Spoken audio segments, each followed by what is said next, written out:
Au nom de Mosaïque interculturelle, je vous souhaite la bienvenue à la conférence sur la crise du multiculturalisme et de la démocratie. Avant de débuter la conférence, je tiens d'abord, au nom de toute l'équipe de Mosaïque interculturelle et de moi-même, à souligner que les terres sur lesquelles nous sommes rassemblés font partie du territoire traditionnel non cédé du peuple Anishinaabe algonquin. Tout de suite, je passe la parole à l'animateur Pierre-Emmanuel. Merci Nicole. Bonsoir à tous. Bonjour, bonsoir, dépendant de l'endroit où vous nous écoutez. C'est un plaisir d'être sur le plateau de Mosaïque interculturelle pour animer ce débat, ces échanges sur la crise du multiculturalisme et de la démocratie. Pour ce faire, on a comme invité, à tout seigneur, tout honneur, Michaël Jean qui sera avec nous, d'autant que le livre autour duquel le débat va se faire concerne justement l'ancienne gouverneure générale du Canada, Michaël Jean, femme vaillante, Michaël Jean en francophonie, et ça va nous donner l'occasion de discuter autour de la crise du multiculturalisme et de la démocratie. Évidemment, l'auteur est avec nous, Romuald Siora, pour échanger, et nous sommes tellement heureux de voir autant de gens déjà branchés. Ça nous permettra donc d'avoir des échanges autour du thème de la conférence, mais aussi autour de cette expérience de l'ancienne gouverneure générale qui était devenue secrétaire générale de la francophonie. D'abord, Michaël Jean, bonjour, bonsoir. Bonsoir Pierre-Emmanuel. Je voudrais tout simplement peut-être préciser que ce dont il sera question ce soir, c'est de la crise du multilatéralisme et de la démacratie. Donc, le multilatéralisme, c'est autre chose que le multiculturalisme. La rectification, et je dis tout de suite que c'est un regard de la situation au Canada que la question du multiculturalisme que le lapsus est intervenu, mais oui, multilatéralisme, et on va voir ça, c'est d'ailleurs le cœur du livre de Romuald Siora, que nous avons le plaisir de recevoir aussi. Bonsoir, Monsieur Siora. Je crois que le micro de Romuald Siora est fermé. Voilà. Excusez-moi, c'était fermé malencontreusement. Donc bonsoir. Très heureux. Nous allons d'abord commencer par parler de la sortie, la parution du livre, puisque c'est à la faveur de cette parution qu'on a décidé d'organiser cette rencontre, ces échanges sur le multilatéralisme, la crise du multilatéralisme et la démocratie. La première chose, Romuald Siora, en lisant votre livre, vous donnez le ton d'entrée de jeu, en introduction de votre livre, en disant que Michaël Jean est en fait, je parodie, victime d'une sorte de vendetta politique. Je vous cite, par ses prises de position contre le terrorisme, la corruption, le népotisme et la discrimination, ainsi que par ses engagements en faveur de la démocratie dans l'espace francophone, et plus particulièrement dans les pays où celle-ci était plus fragile, Michaël Jean avait indiscutablement contribué à consolider sur l'échiquier mondial la position de l'organisation dont elle avait la charge, etc. Selon vous, est-ce qu'il s'agissait effectivement d'une sorte de vendetta politique contre Michaël Jean? Une vendetta, le terme est peut-être un peu fort, mais oui, c'était personnel. Michaël Jean, en tant que secrétaire général de la francophonie, n'a pas spécialement innové. Elle a pris la suite de Boutros Ghali, donc aussi d'Abdou Diouf, avec beaucoup de fidélité, de loyauté à leur héritage, et elle s'est inscrite dans une démarche qui était celle des pères fondateurs de la francophonie. On ne peut pas reprocher à Michaël Jean d'avoir voulu innover à tout prix et d'être parti dans tous les sens. Bien au contraire, elle a essentiellement, durant son mandat, consolidé l'œuvre des pères fondateurs de la francophonie. Et c'est ce qui a déplu à certains, car plusieurs personnes dont on va sans doute parler durant ce débat et qui sont largement citées dans le livre ne voyaient pas la francophonie du même œil que Boutros Ghali ou que ses fondateurs.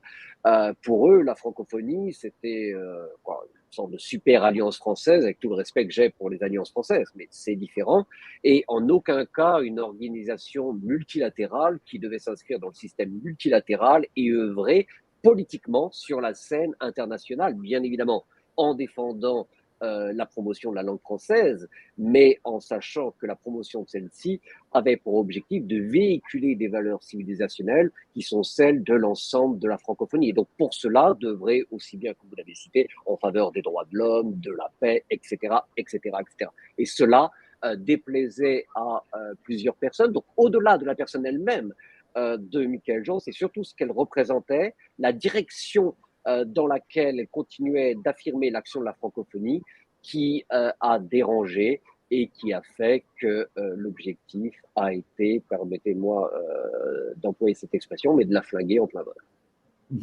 On va revenir sur l'aspect l'interpénétration.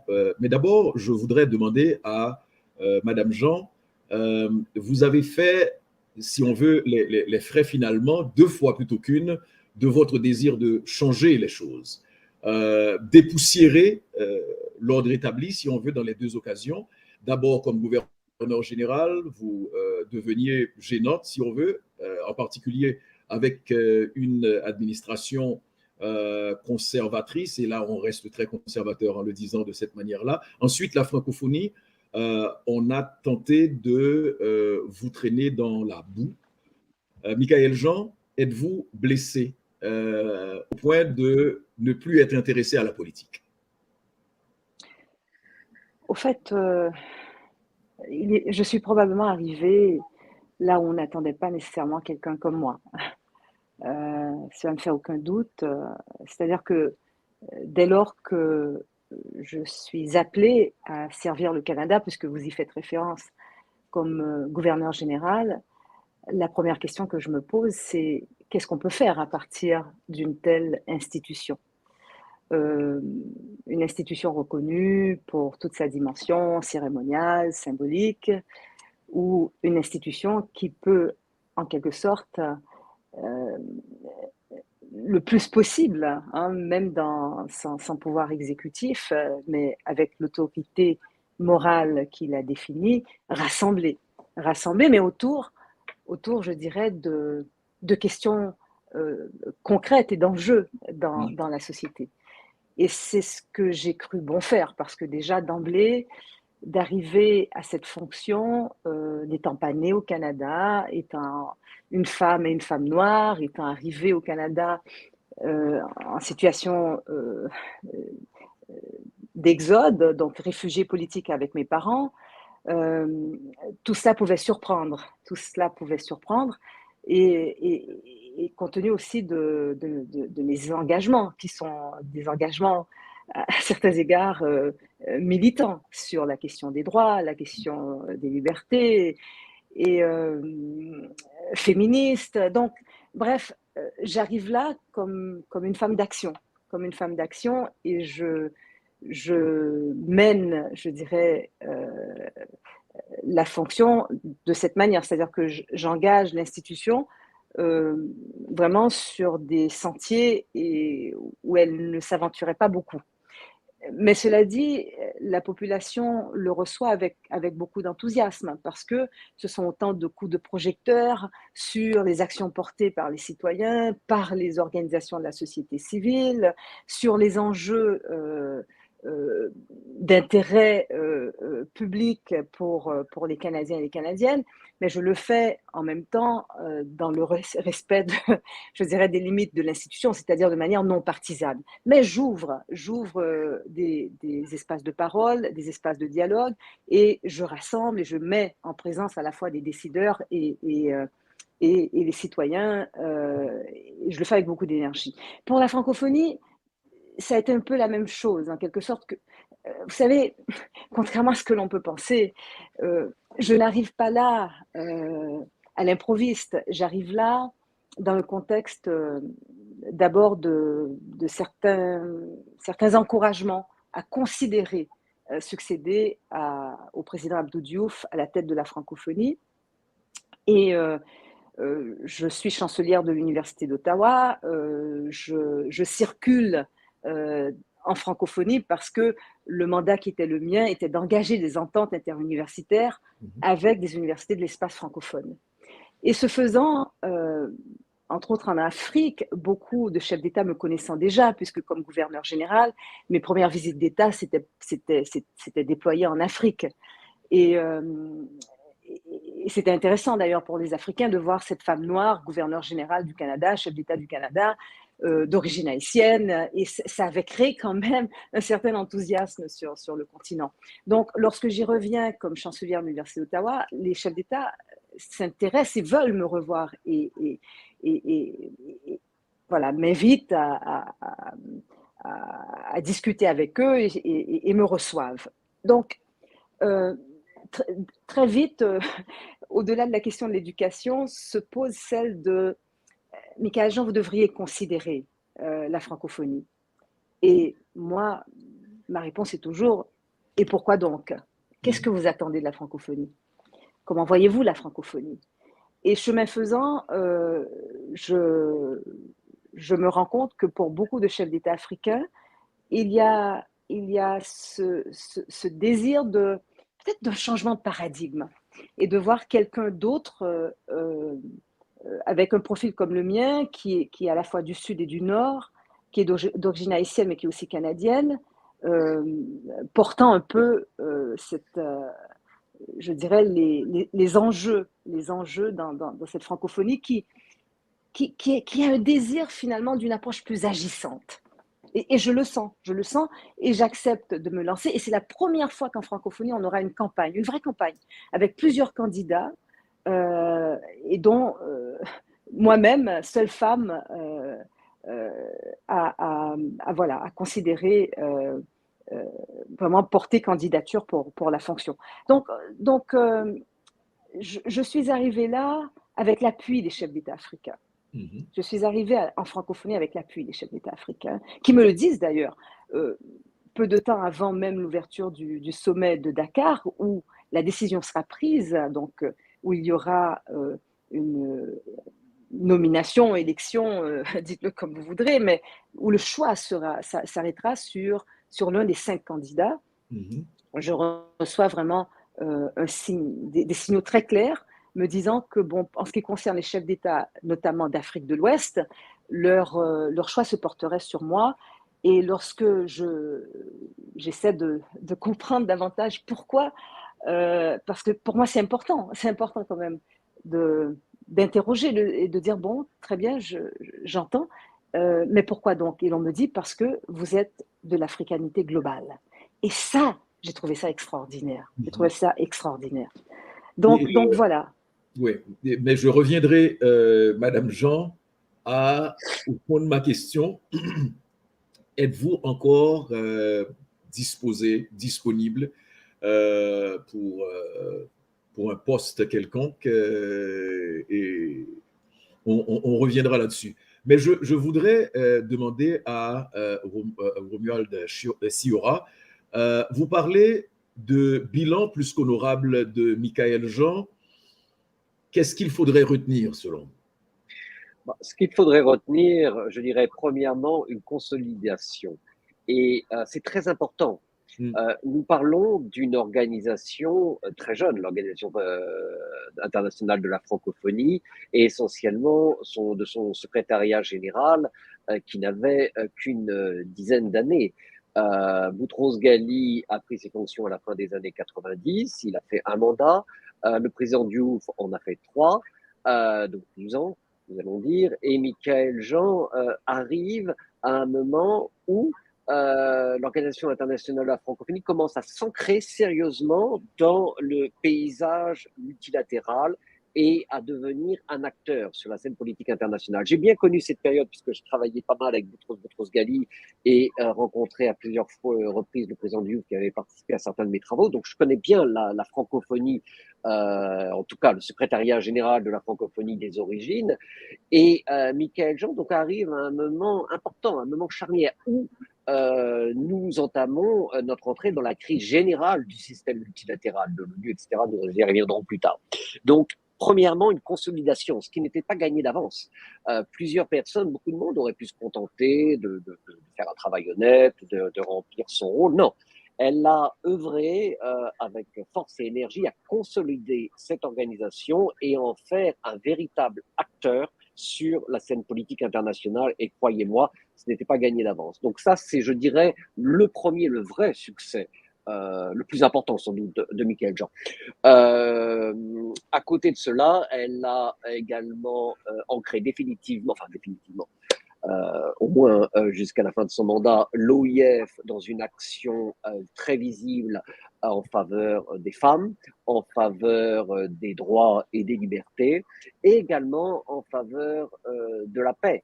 Elle s'est exprimée pour une plus grande présence des femmes au sein des opérations de maintien de la paix, etc., etc. Michaël Jean s'est fait entendre en tant que secrétaire général de l'OIF jusque sur la scène des Nations Unies, ce qui n'est pas rien. Donc, je dirais une consolidation de l'organisation et un approfondissement de ses objectifs et de ses missions, essentiellement à travers les droits humains et la présence plus forte des femmes sur la scène multilatérale. Je sais que vous en aviez déjà parlé, Madame Jean, de ce qui est présenté dans une certaine presse comme le scandale qui, dans certains cas, allait servir aussi de prétexte. Quand j'ai parlé qu'on a tenté de vous traîner dans la boue, qu'est-ce qui s'est passé très brièvement? Qu'est-ce qui s'est passé pour qu'on passe à autre chose à cet appartement du 7e arrondissement de Paris qui a été la porte ouverte sur une campagne de salissage de Michaël Jean? Est-ce que vous voulez que je réponde, Michaël? Je vous en prie. Non, parce que Michaël Jean pourra évidemment s'exprimer là-dessus, mais elle l'a déjà fait à de nombreuses reprises et c'est important et vous avez tout à fait raison de revenir sur ce point. Mais comme vous l'avez très bien dit, il ne faudrait pas trop s'y étendre. Non, on ne va pas s'attarder. Non. Mais on ne peut pas aborder et parler de votre livre. Je dis, vous avez tout à fait raison. Tout à fait raison.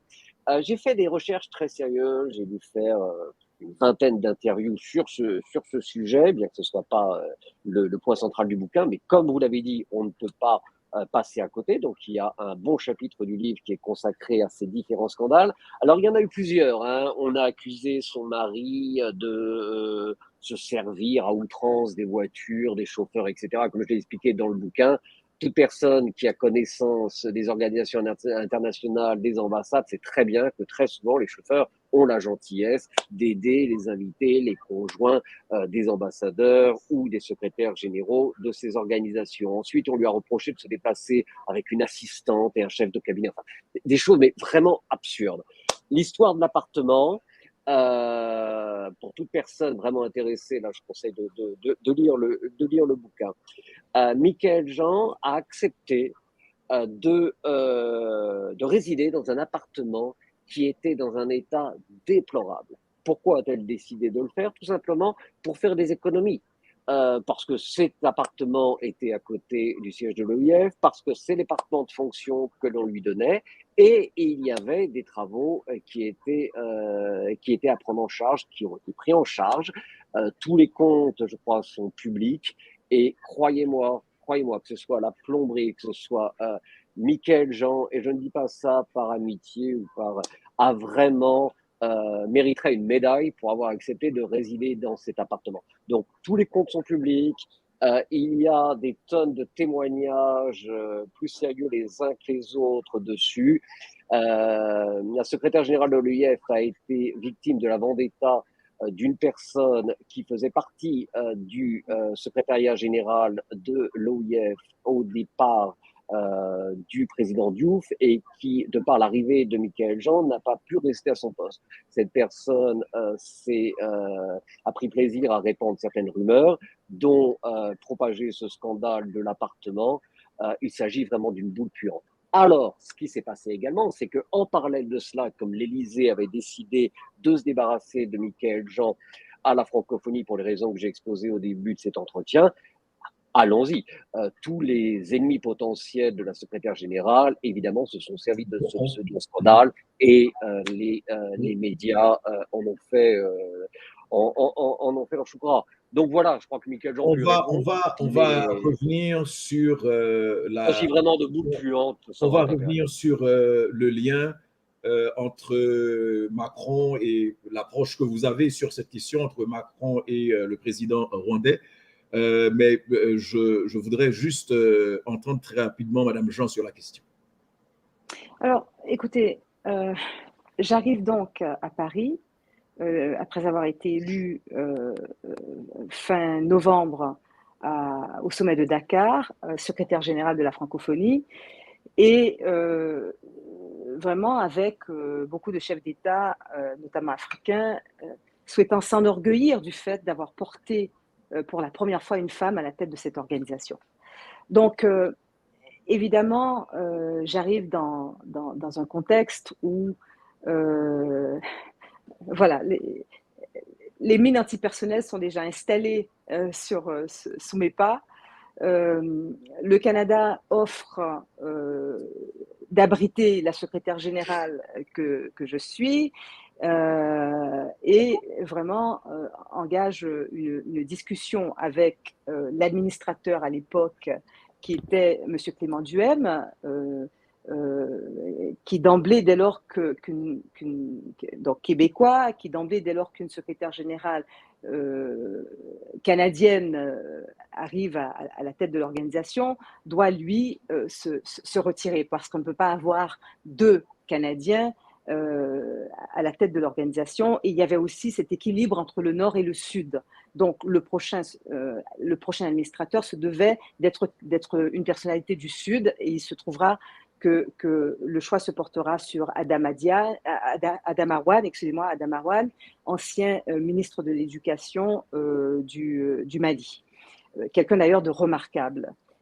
Mais je pense que ce départ pour l'administrateur québécois qui déjà me voyait arriver avec un certain malaise, je suis fédéraliste, il est totalement d'une autre option, dérange. Et pourtant, il prend entente avec le gouvernement du Canada pour que finalement, je puisse m'installer dans cet appartement qui est vacant, qui est propriété du Canada, et en même temps engage des discussions en disant ce sera formidable parce que nous n'avons jamais eu de résidence officielle pour nos secrétaires généraux. C'est la première fois que l'on pourra même envisager l'acquisition de cet appartement. Donc nous allons procéder, nous étant l'OIF, c'est l'administrateur de l'OIF lui-même qui le dit clairement, nous allons profiter de cette opportunité pour restaurer cet appartement qui effectivement présentait des problèmes graves d'infrastructure, plomberie et tout ce que vous voudrez, et dont le gouvernement du Canada était tout à fait conscient. L'ambassadeur qui autrefois occupait cet appartement, qui était le représentant du Canada à l'UNESCO, avait même établi une liste parfaite, complète, précise de tous les problèmes, et les responsables de la maintenance, donc de l'entretien de cet appartement à l'ambassade du Canada à Paris disaient d'ailleurs, il y a une note très claire à ce sujet, dans l'état des lieux, dans l'état actuel des lieux, cet appartement n'est pas habitable. J'accepte quand même d'y poser mes valises et pour commencer au plus tôt à travailler et à me mettre vraiment à pied d'œuvre pour ce qui est des actions urgentes qui étaient à poser. Qu'on se souvienne, le contexte dans lequel nous sommes partout dans la francophonie pilonnés de part et d'autre par des organisations terroristes. La situation de sécurité est gravissime. Il y a aussi des urgences au niveau de toutes les questions concernant démocratie, état de droit, parce qu'on n'a jamais vu que sous mon mandat, autant d'élections à la fois présidentielles, législatives, locales, se déployer dans plusieurs pays, africains membres de la francophonie, et pas seulement africains. Donc, je suis appelée, à bien des égards, à déployer aussi des équipes d'observation et des équipes de médiation, des équipes d'intervention pour assurer le bon processus, la bonne tenue des élections dans ces différents pays où l'on est vraiment, dans bien des cas, en crise électorale. Donc, il n'y a qu'urgence. Et aussitôt que j'arrive, moi, je me concentre là-dessus. Pendant ce temps, l'administrateur, lui, décide vraiment d'engager des frais pour la restauration de l'appartement, et l'attente avec le gouvernement du Canada est que au 3 avenue Bosquet, c'est l'adresse exacte, une fois l'acquisition faite par l'OIF, parce qu'il y a déjà début de discussion à cet égard, de cet appartement, les frais engagés pour les réparations, la restauration seraient finalement déduit du prix de vente. Donc voilà, moi en toute quiétude, je me dis, bon voilà, je suis convaincue, on réussit à me convaincre du fait que c'est une bonne occasion, c'est une bonne affaire. Et pendant des mois d'ailleurs, le Canada ne réclame pas un sou de loyer. Donc je suis hébergée gratuitement dans cet appartement. Ensuite, le Canada va établir un loyer, mais vraiment à un coût beaucoup plus bas que ce que l'OIF avait autrefois engagé pour l'hébergement d'autres secrétaires généraux dans des appartements à Paris, dont on sait très bien que le coût locatif est extrêmement élevé. Et même engager des travaux dans des appartements haussmanniens, donc dont les infrastructures sont souvent défaillantes et parce que très anciennes, c'est coûteux. Mais cela dit, compte tenu des économies réalisées par, d'une part, les mois complets gratuits d'hébergement sans réclamation de loyer de la part du gouvernement du Canada, compte tenu aussi d'un loyer très peu élevé, presque 2 à 3 fois moins cher que ce que l'OIF engageait déjà comme frais de location pour loger mes prédécesseurs, on s'y retrouvait à bon compte, au fait. Et d'ailleurs, au bout de 3 ans, tous les frais engagés pour la restauration ont été couverts grâce justement à ces ententes avec le gouvernement du Canada. Donc, vous voyez, la chose a été la plus je dirais, malhonnête à certains égards. C'est que d'une part, tous ceux qui détenaient ces preuves absolues, ces comptes dont parle Romuald Siora après avoir fait enquête lui-même, ont refusé d'en attester, ont refusé parce qu'ils ont pris peur. L'on sait que la campagne de diffamation lancée contre moi l'a été par le réseau Québécois, qui pèse lourd quand même au Québec et qui contrôle presque 90% finalement des médias québécois. Et l'on sait aussi qu'en quelque sorte, c'est un peu le talon d'Achille, même pour le gouvernement fédéral, surtout quand le Premier ministre en fonction est d'origine québécoise et a aussi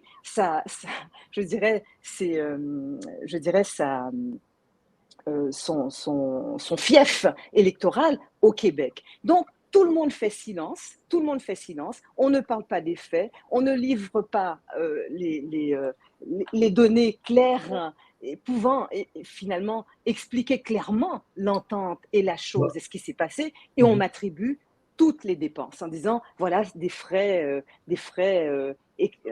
extravagants de Michaël Jean. Vous savez, j'en étais arrivée à un point où je détestais ce lieu. Chaque fois que je partais en mission, je vous le confie, je disais à mes officiers de sécurité, écoutez, à mon retour, assurez-vous que j'ai un studio, un tout petit lieu d'où je peux travailler, mais je ne veux plus habiter ce lieu parce qu'il était carrément un piège parfaitement bien tendu. Donc voilà, toute l'histoire est là. Oui. Et ceci, je ferai un autre clin d'œil à Romuald Siura sur le terme qui paraissait impropre, le terme vendetta. Il s'agissait bien de vendetta. Cette fois-ci, oui. Oui, d'un point de vue, sous un certain aspect, oui. Vendetta à la fois sur le plan idéologique, voilà.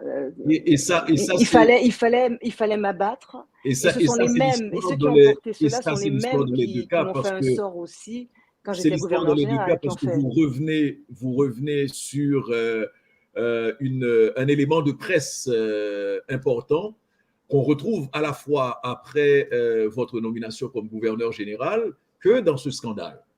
Mais abordons le cœur de la conférence, voilà. Puisque nous parlons de multilatéralisme, crise du multilatéralisme et de la démocratie.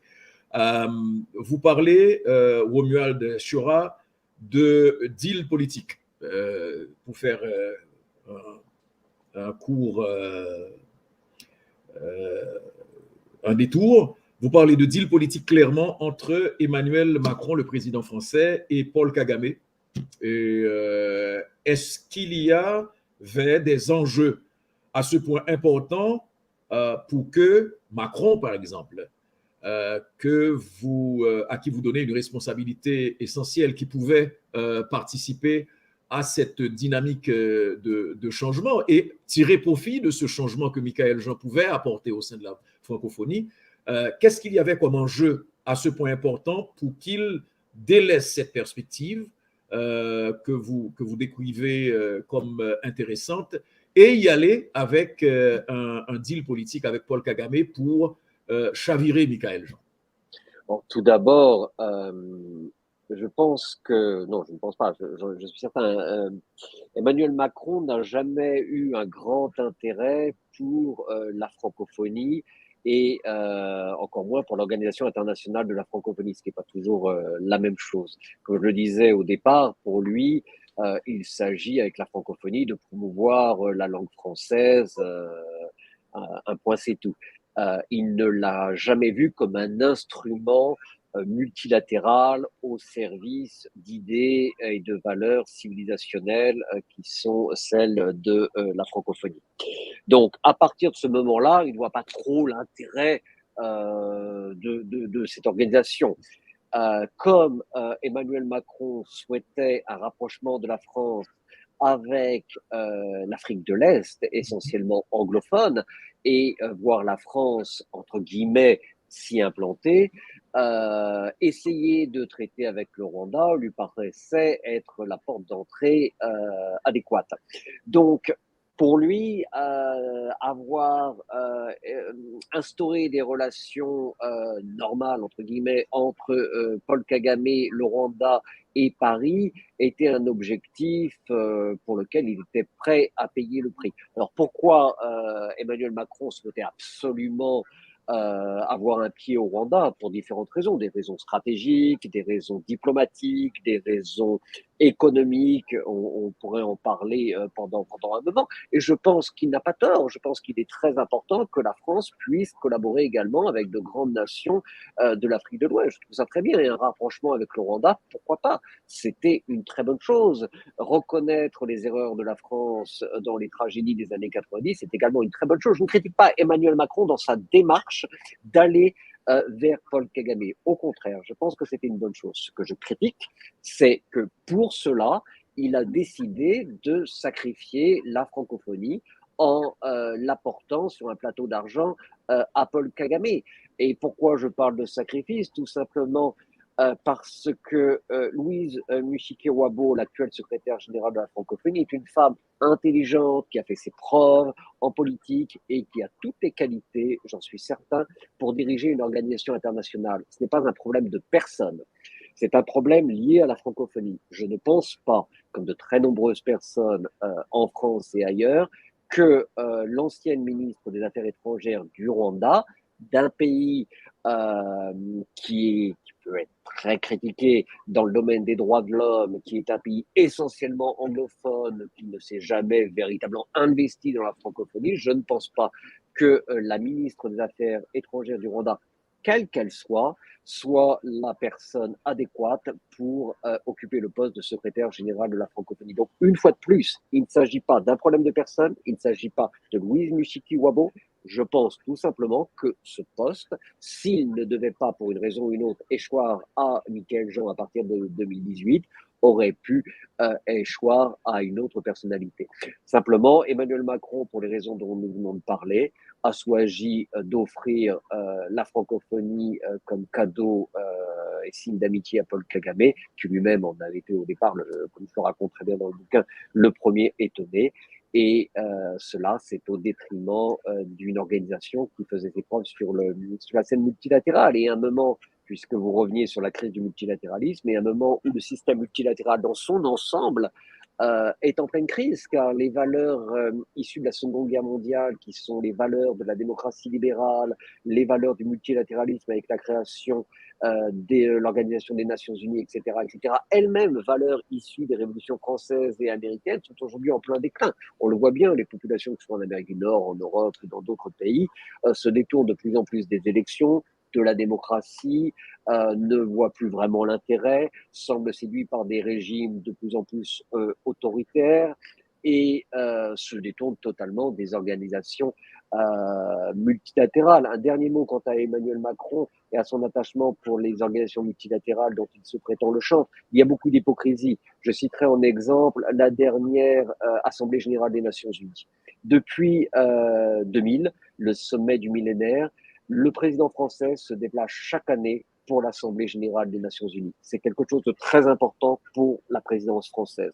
La seule fois où la présidence française ne s'est pas déplacée, c'est en 2005, lorsque Jacques Chirac avait eu une attaque cérébrale et s'était fait représenter par le Premier ministre. L'année dernière, Emmanuel Macron, sans aucune raison, n'est pas allé à New York pour la simple et bonne raison qu'il voulait aller à la rencontre des Français quelques mois avant l'élection présidentielle. Il ne s'est pas fait représenter par le Premier ministre, mais par le ministre des Affaires étrangères. Signe que, alors que nous connaissons de nombreuses crises internationales, que le président français ne semble pas considérer l'Organisation des Nations Unies comme une place importante où se rendent aujourd'hui. Donc, une fois de plus, crise de la démocratie, crise du système multilatéral. De nombreux chefs d'État occidentaux se détournent des organisations de ce système et en offrant la francophonie à Paul Kagame sur un plateau d'argent, comme je viens de dire, Emmanuel Macron n'a pas vraiment aidé à sauver ce système. Je dirais que lorsque Emmanuel Macron, pour la première fois, prend la parole à l'Assemblée générale de l'ONU, j'étais dans la salle et tous ont été, je dirais, ravis du plaidoyer qu'il avait servi à ce moment-là comme chantre de la valeur et de l'importance d'un multilatéralisme fort et efficace. J'ai été parmi ceux qui ont applaudi à ce discours et à cet engagement.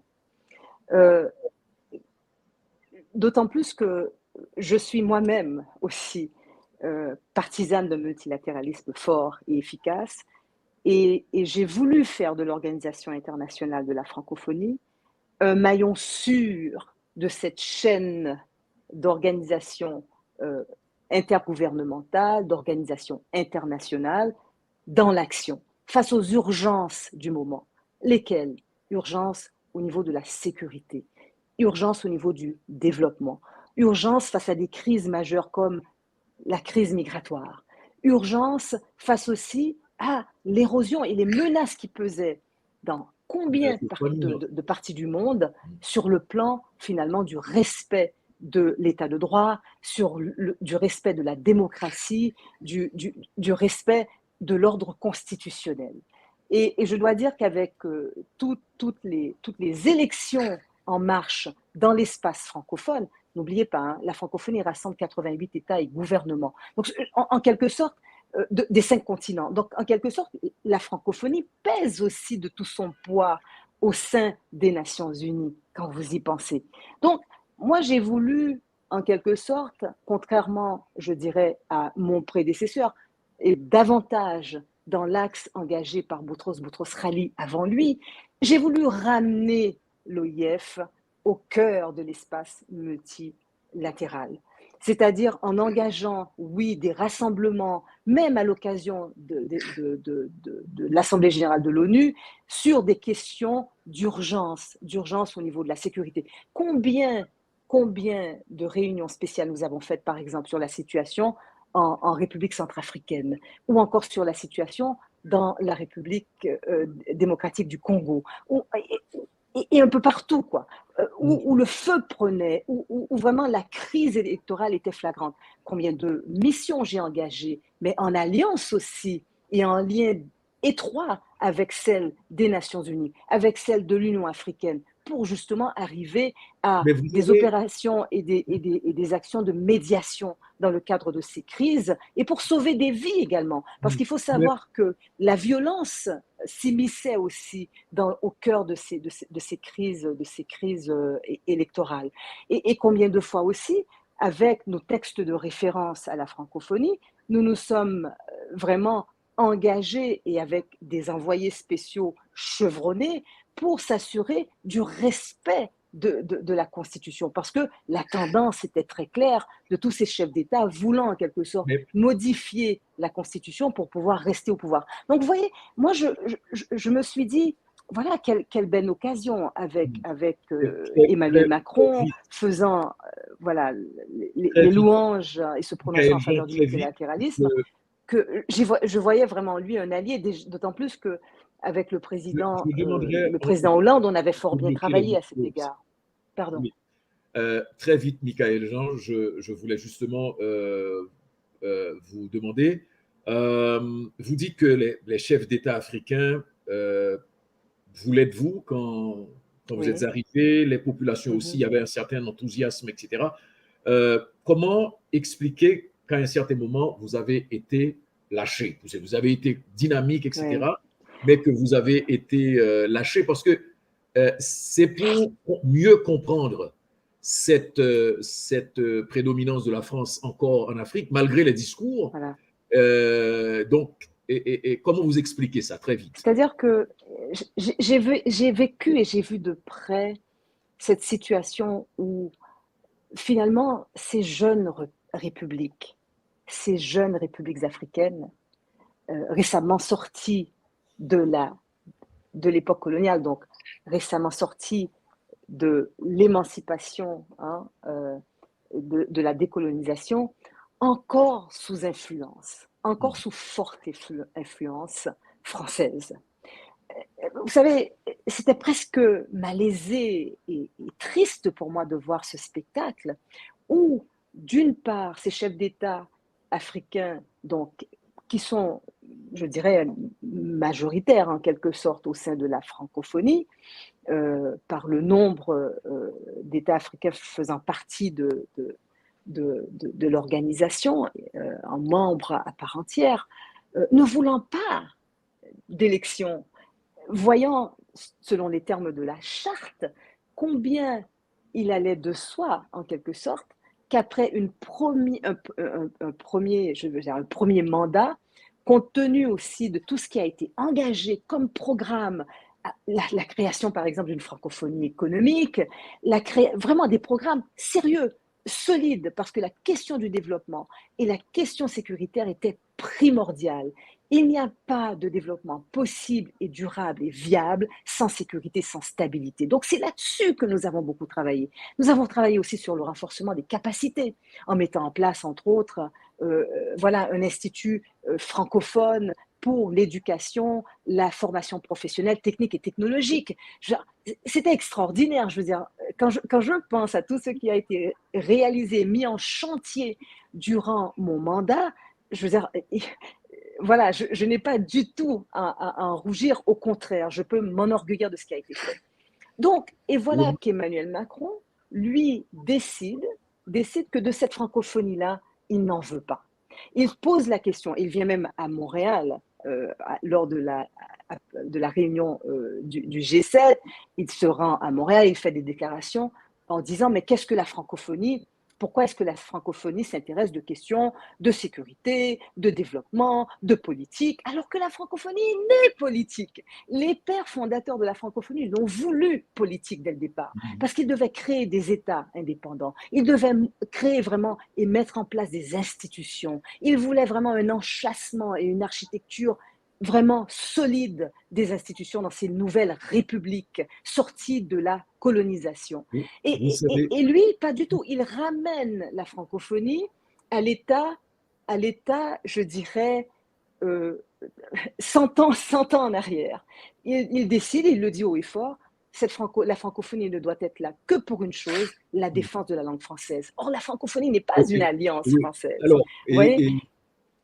Et c'est lui qui va engager le processus électoral. C'est lui qui va faire pression sur Paul Kagame, qui me le dit d'ailleurs et qui s'en étonne et qui se dit mais je comprends pas.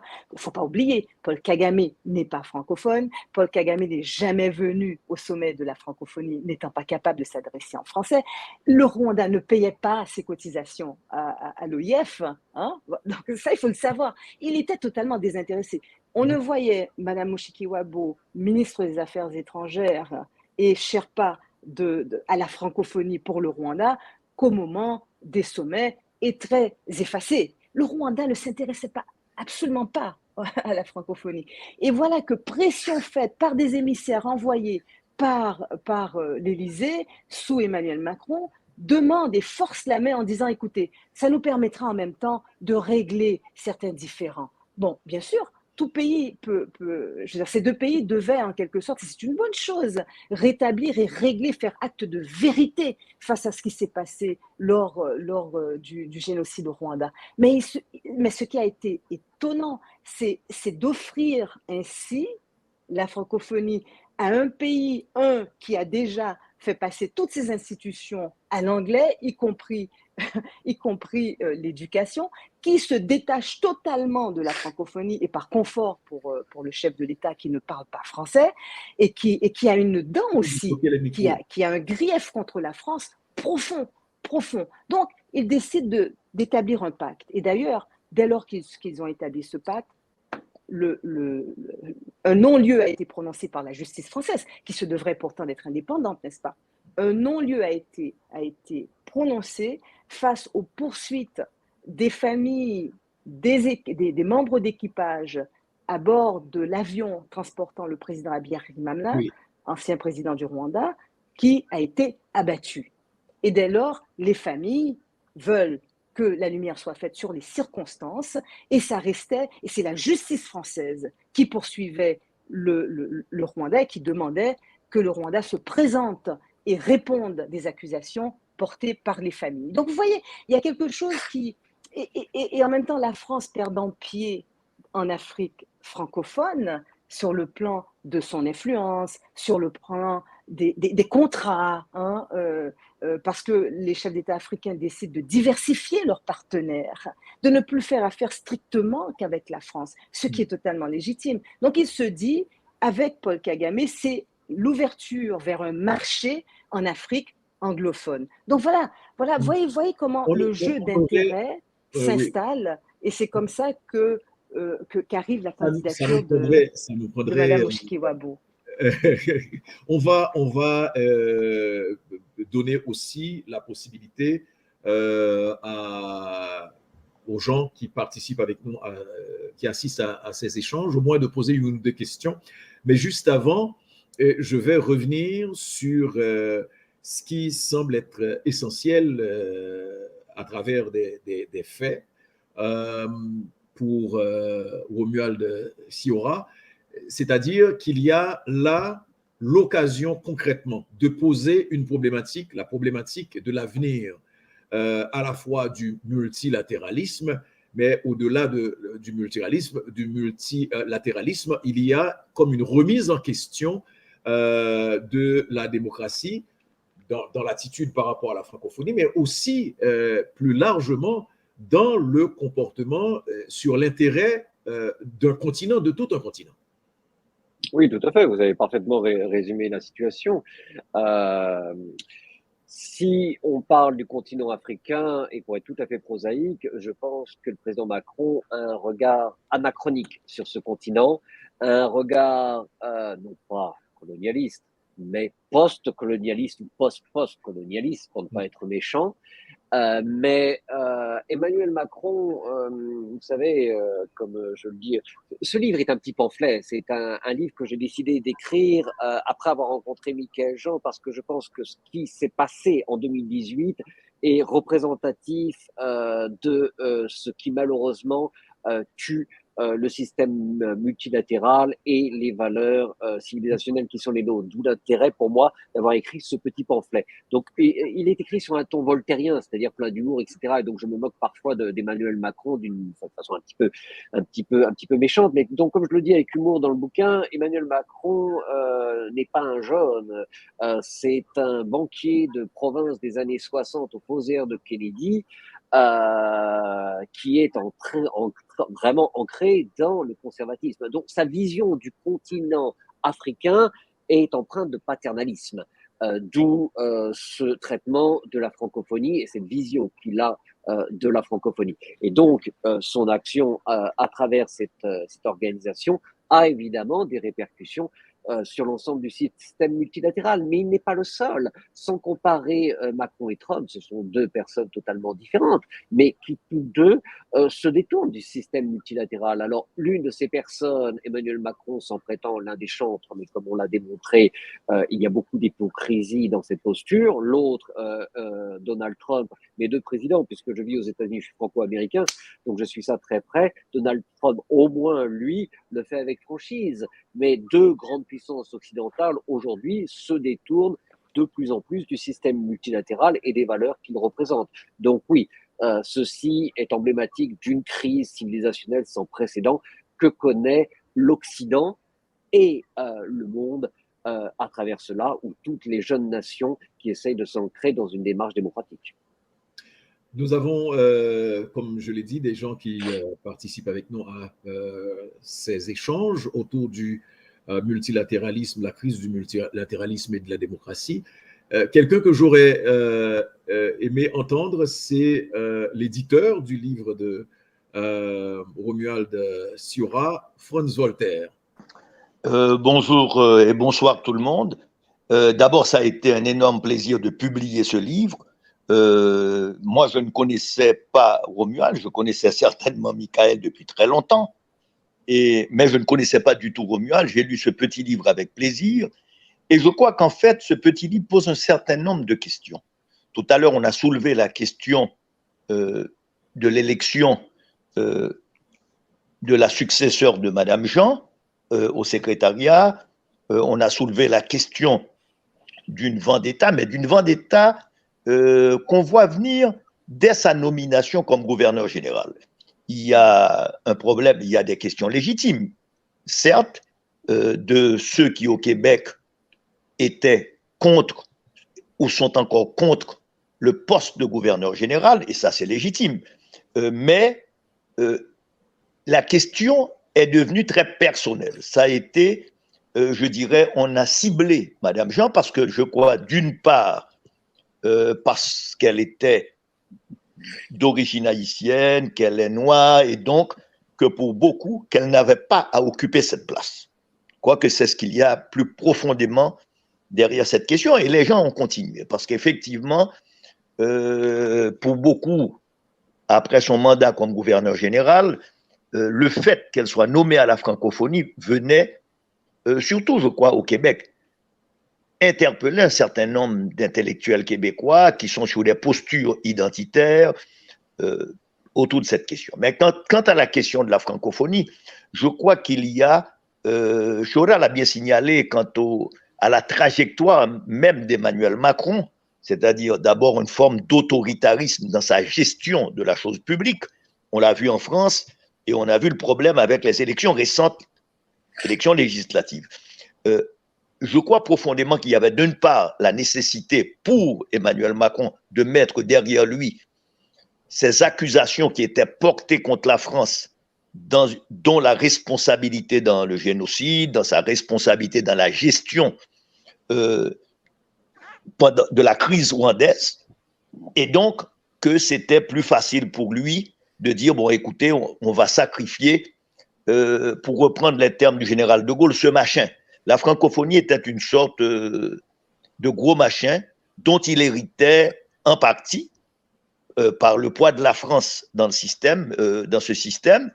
Je crois profondément qu'il ne croyait absolument pas dans une forme de multilatéralisme, c'est-à-dire d'une forme où les pays africains, par leur poids démographique, et ça, c'est un peu, je dirais, une attitude pour Macron. Ce qui importait, c'était la France et sa place dans l'Europe, sa place aussi, bon, avec une nostalgie de grande puissance, et qu'il l'intérêt pour l'Afrique, je crois, était tout à fait très secondaire.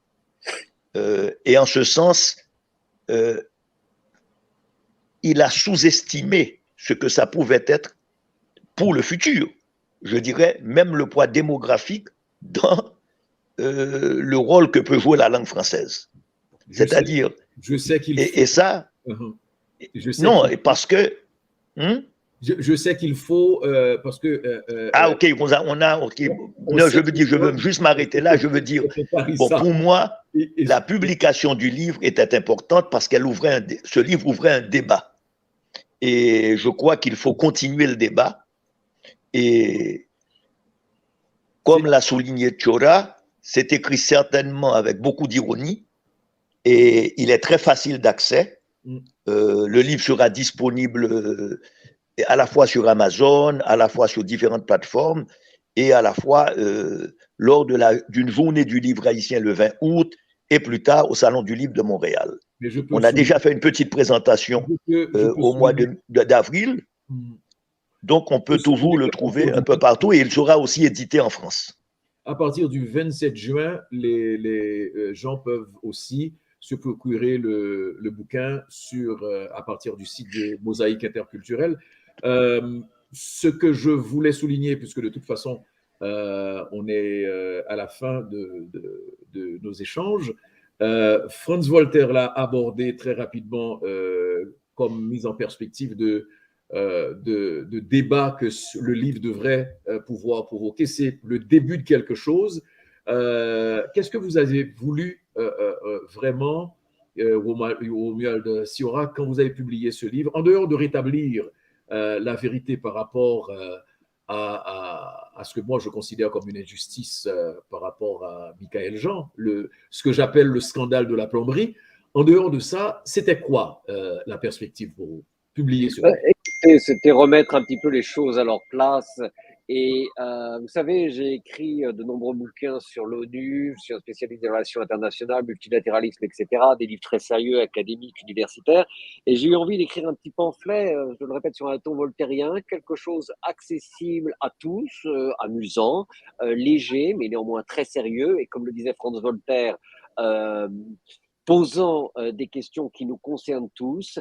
Mon objectif a été essentiellement de remettre les choses en place et de faire jaillir la vérité au visage de tout le monde. Je pense qu'il y a eu une injustice qui a été commise à l'encontre d'une personne et que cette injustice a eu des répercussions sur le système multilatéral et de là sur l'ensemble des valeurs civilisationnelles qui sont celles que nous défendons tous ce soir et qui malheureusement sont sur une pente déclinante très très dangereuse. Un dernier mot, Michaël Jean. Je dirais que si l'on parle de crise du multilatéralisme, c'est que ce qui s'est passé en francophonie illustre parfaitement combien, entre autres, une organisation comme l'Organisation des Nations Unies se retrouve être finalement l'espace des intérêts politiques des uns et des autres. Écoutez, les Nations Unies sont nées d'un cri puissant à la fin de la Deuxième Guerre mondiale, alors que l'on se disait tous ensemble, plus jamais ça. Vraiment, nous, peuple des Nations Unies, c'était d'abord une organisation qui devait être là pour refléter, porter, faire entendre et défendre les droits des populations. Nous, peuple des Nations Unies. À quoi assiste-t-on maintenant? Nous, chefs d'État, avec nos intérêts particuliers, nous, dans ce monde finalement très, très, très, je dirais, de plus en plus polarisé.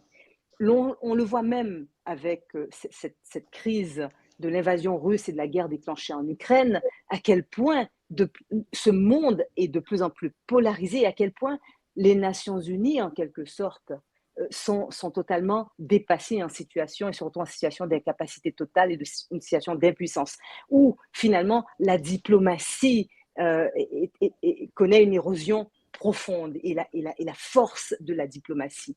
Donc, et quand je dis cela, je suis encore aussi dans la perspective, celle que j'ai défendue, de l'OIF au sein de cet espace multilatéral, parce que les Nations Unies, ce sont aussi toutes les autres organisations associées et qui, je veux dire, avec, je dirais, la plus grande urgence, doivent pouvoir travailler ensemble face aux enjeux je dirais, cruciaux et des plus dévastateurs pour les populations sur cette planète. Donc, dès lors que l'on brisait, je dirais, cette chaîne, dès lors que l'on cassait le maillon si important que représente une organisation telle que l'Organisation internationale de la francophonie et qu'on la saborde, parce que c'est ça qui s'est passé au fait, cela a eu pour résultat d'affaiblir profondément, je le crois, l'espace multilatéral et le multilatéralisme en soi. Et bien sûr, avec cela crée aussi une érosion de la démocratie internationale, une érosion aussi de l'état de droit et des valeurs que ces organisations défendent avec la plus grande énergie, qui sont celles justement du respect des droits, des libertés, de l'état de droit, des institutions. Donc voilà comment finalement, en s'abordant une organisation, l'on se retrouve finalement à s'aborder et à affaiblir davantage encore le multilatéralisme. Voilà, et je crois que c'est le mot de la fin concernant donc cette conférence que nous avons eue sur la crise du multilatéralisme et de la démocratie à la faveur de la parution du livre de Romuald Siura, qui sera en vente France Voltaire, des éditions du Syndicat vous a parlé de foire du livre à venir, et à partir du 27 juin, vous pouvez vous procurer le livre sur le site de l'organisation Mosaïque Interculturelle. Ça nous a fait énormément plaisir d'avoir avec nous pour ces échanges l'auteur du livre, Romuald Siura. Bonsoir. Bonsoir et merci. Merci infiniment à Michael Jean qui a accepté d'être avec nous et d'échanger sur la question, et j'espère que ce n'est pas la dernière fois parce qu'il y a tellement de choses à dire. C'est une campagne qui est partie à partir de ce qu'il qualifie de pamphlet de ce petit livre, et j'espère aussi qu'on aura l'occasion de vous revoir dans un espace plus large. On en parlera certainement puisqu'il y a plein de choses qui me passent par la tête aussi comme proposition. Merci à Franz Voltaire des éditions du Syndicat qui était avec nous. Merci. Et merci à toute l'équipe de Mosaïque Interculturelle.